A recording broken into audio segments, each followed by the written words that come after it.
নমস্কার বন্ধুরা, কেমন আছেন সবাই? আমি রিঙ্কু শাকের রান্নাঘরে আপনাকে সবার নিমন্ত্রণ। আগের দিনকে বাসি রুটি দিয়ে একটা নাস্তা বানাছিলাম, সেটা আপনারা অনেক পছন্দ করছেন, অনেক ভালোবাসাও দিয়েছেন। তাই আজকে আবার বাসি রুটি নিয়ে আসছি। আজকে বাসি রুটি দিয়ে বানাবো পকোড়া, আর খাইতেও দারুণ স্বাদ, যেহেতু মুচমুচাইবো পকোড়া, আর দেখতে তো অবশ্যই লবণীয় হইবই। পুরো ভিডিওটা দেখতে হেন, আশা করি আপনাকে খুবই ভালো লাগবে। রুটির পকোড়া বানানোর নিকে একটা মিশ্রণ তৈরি করতে হবে।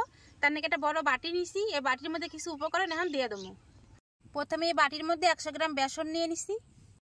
এই বেসনের মধ্যে দিব এখন কুচাই রাখা রসুন,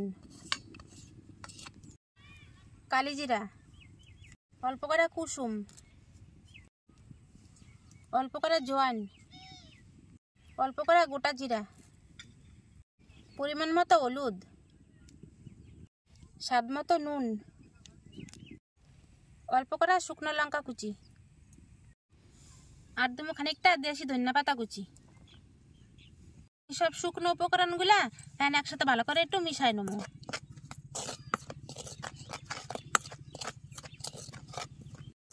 সমস্ত কিছু একসাথে মিশানো হয়ে গেছে।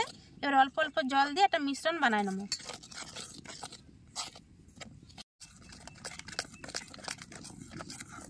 খুব বেশি যেন মোটাও রাখবেন না, আবার খুব বেশি পাতলা করারও দরকার নেই, মাঝারি মতো গুলাই নেবেন। বেসনটা আমার গুলানো হয়ে গেছে। এই ধান এমন ঘনত্বে রাখছি। এই ধান পাশে সরাই রেখে রুটিগুলো কাটে নেবো।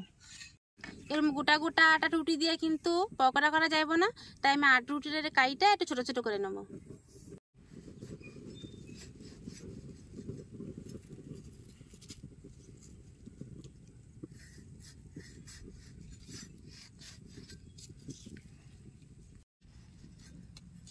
এই দেখেন রুটিগুলো আমি এরকম 3 কোনা করে কাটে নিছি। আপনারা আপনাকে পছন্দ মতো রুটিটা কিন্তু শেপ দিয়ে নেবেন।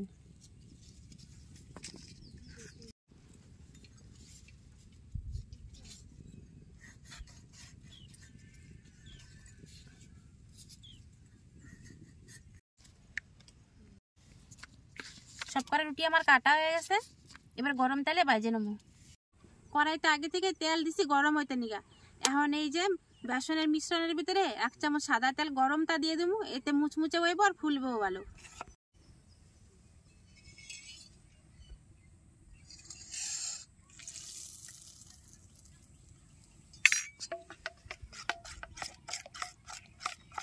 এবার রুটির পকোড়াগুলো ভাজুম। তার নাকি 1 টুকরা রুটি নিছি। এই রুটিটা এখন এই বেসনের মধ্যে চুবাই দিলাম। এবার উঠে সরাসরি গরম তেলের মধ্যে এখন দিয়ে দেবো।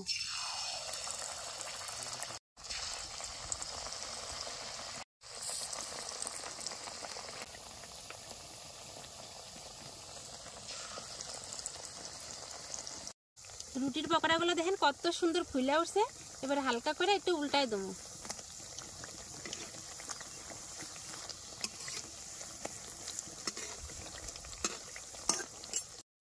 এই রুটির পকোড়াগুলো করে উল্টায় পাল্টায় 2 পিঠে সুন্দর লাল লাল করে ভাজে নেব। রুটির পকোড়াগুলো দেখেন বেশ সুন্দর কিন্তু লাল করে ভাজে নিছি। এবারে নামাই নেব।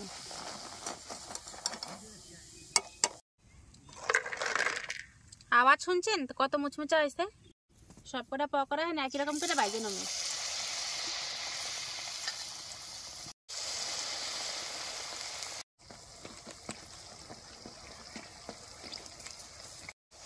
এই পকোড়াগুলো দেখেন কত সুন্দর লাল করে ভাজে নিছি।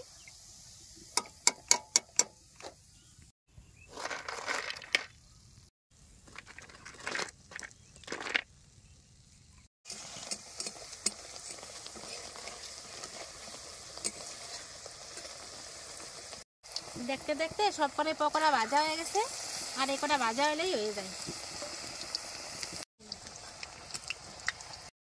সব কটা পকোড়ায় দেখেন বেশ সুন্দর কিন্তু লাল করে ভাজা হয়ে গেছে। এবারে নামাই নেব।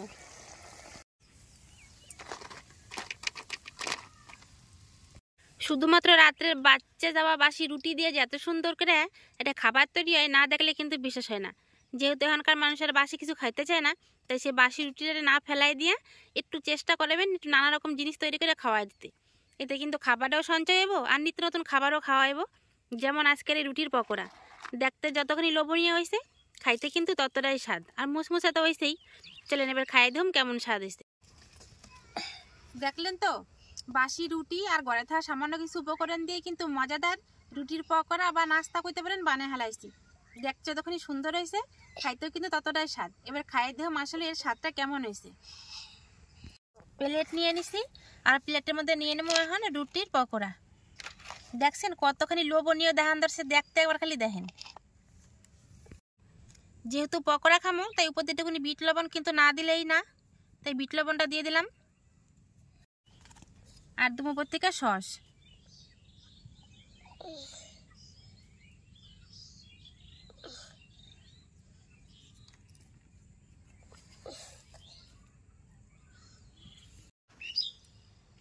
বিট নুন আর সস দেওয়াতে এই রুটির পকোড়ার সৌন্দর্য তো আরোই বাইরে গেছে গা। আর জানেন তো, ওই যে গোটা মশলা রসুন কুচি দিছি না, সে ভাজা হয়েছে পরে কি সুন্দর একটা ভাজা ভাজা গন্ধ উঠছে, কিন্তু দারুণ লাগা ধরছে। সব থেকে বড় কথা হলো, যদি বন্ধু বান্ধব আসে পরে এরকম করে কিন্তু আপনারা পকোড়া বানিয়ে দিতেই পারেন, কেউ ঠিকই পাইবো না। বাসি রুটি দিয়ে করতে হবে এমন কোনো কথা নেই, গরম রুটি বানায় কিন্তু ঠান্ডা করে বানাতে পারবেন, তাহলেও কিন্তু খাইতে সুন্দর স্বাদই হইব। এবার আমি খাই দিই কেমন স্বাদ হয়েছে।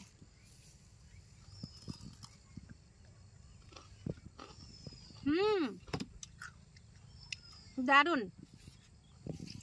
যদি কাউরে না করেন যেটা রুটি দিয়ে বানানো, বিশ্বাস করেন কেউ কিন্তু ঠিকই পাইবো না যে আসলে এটা রুটি না অন্য কিছু। দারুণ লাগা। এই শীতের সন্ধ্যায় যে কোনো দিন কিন্তু সন্ধ্যাবেলা চায়ের সাথে কিন্তু এটা বানায় খেতে পারেন, বন্ধু বান্ধবরা বানা দিতে পারেন, টিফিনে নিয়ে যেতে পারেন। এরকমভাবে রুটির পকোড়া বানায় কিন্তু আপনারা নানা রকম ভাবে খাইতে পারেন। যদি আমার আজকের সহজ রেসিপিটা আপনাকে ভালো লাগে তাহলে অবশ্যই এটা লাইক, কমেন্ট, শেয়ার আর সাবস্ক্রাইব করে দিবেন। আজকের ভিডিওটা এই নিয়ে শেষ করলাম, দেখা হবে পরে একটা নতুন ভিডিওতে। ততক্ষণে নিগা নমস্কার।